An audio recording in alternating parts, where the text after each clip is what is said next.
চলতি বছর দেশের ইতিহাসে রেকর্ড ৭২ বার স্বর্ণের দাম সমন্বয় করে রীতিমতো হইচই ফেলে দিয়েছে বাজুস। তবে এবার আর দাম বাড়ানো নয়, বরং মাত্র ৪ দিনের ব্যবধানে সাধারণ মানুষের নাগালের বাইরে চলে যাওয়া স্বর্ণের দামে এসেছে বড় ধস। বাজুসের নতুন বিজ্ঞপ্তিতে কতটুকু কমল স্বর্ণের দাম, বিস্তারিত জানাচ্ছেন ত্রিবেণী তনু।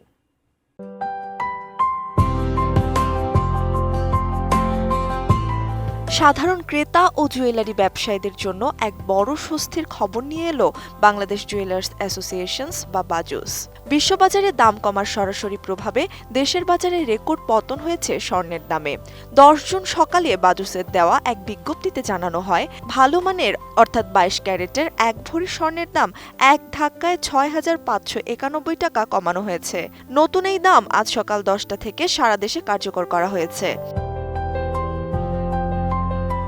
বাজুসের মূল্য নির্ধারণ ও মূল্য পর্যবেক্ষণ স্থায়ী কমিটির পক্ষ থেকে বলা হয়, স্থানীয় বাজারে তেজাবি স্বর্ণ বা পিওর গোল্ডের মূল্য উল্লেখযোগ্য হারে কমেছে। তাই সার্বিক পরিস্থিতি বিবেচনা করে স্বর্ণের নতুন দাম নির্ধারণের এই সিদ্ধান্ত।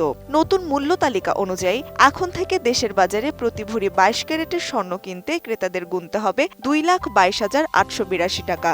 এছাড়া ২১ ক্যারেটের প্রতি ভরি ২,১২,৬৩৫ টাকা এবং ১৮ ক্যারেটের প্রতি ভরি স্বর্ণের দাম নির্ধারণ করা হয়েছে ১,৮২,২৫০ টাকা। নোভা এলইডি টিভি, ঝকঝকে ছবি, নিখুঁত শব্দ, ৫ বছরের ওয়ারেন্টি। নোভা মানে সঠিক মান, নিশ্চিত সেবা।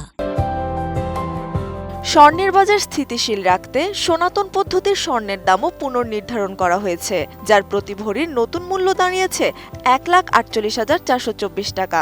এর মাত্র ৪ দিন আগে অর্থাৎ গত ৬ জুন দেশের বাজারে স্বর্ণের দাম শেষবার সমন্বয় করেছিল বাজুস। সে সময় ভরিতে ৫,৪৮২ টাকা কমিয়ে ২২ ক্যারেটের প্রতি ভরি স্বর্ণের দাম নির্ধারণ করা হয়েছিল ২,২৯,৩৭৩ টাকা। মাত্র কয়েকদিনের ব্যবধানে পরপর ২ দফায় দাম কমায় বাজারে ক্রেতা সমাগম বাড়বে বলে আশা করছেন ব্যবসায়ীরা। বাজুস সূত্রে জানা গিয়েছে, দেশের ইতিহাসে চলতি বছর এখন পর্যন্ত রেকর্ড ৭২ বার সমন্বয় করা হয়েছে স্বর্ণের দাম, যার মধ্যে আন্তর্জাতিক বাজারের সাথে তাল মিলিয়ে দেশের বাজারে দাম বাড়ানো হয়েছে ৩৭ দফা আর বিপরীতে কমানো হয়েছে ৩৫ দফা। দেশের ইতিহাসে স্বর্ণের দাম ২ লাখের ঘর পার করে যাওয়ার পর ৬,৫০০ টাকার এই বড় পতনকে বাজারের জন্য একটি ইতিবাচক লক্ষণ হিসেবেই দেখছেন সাধারণ ক্রেতারা। ত্রিবেণী তনু, ATN নিউজ।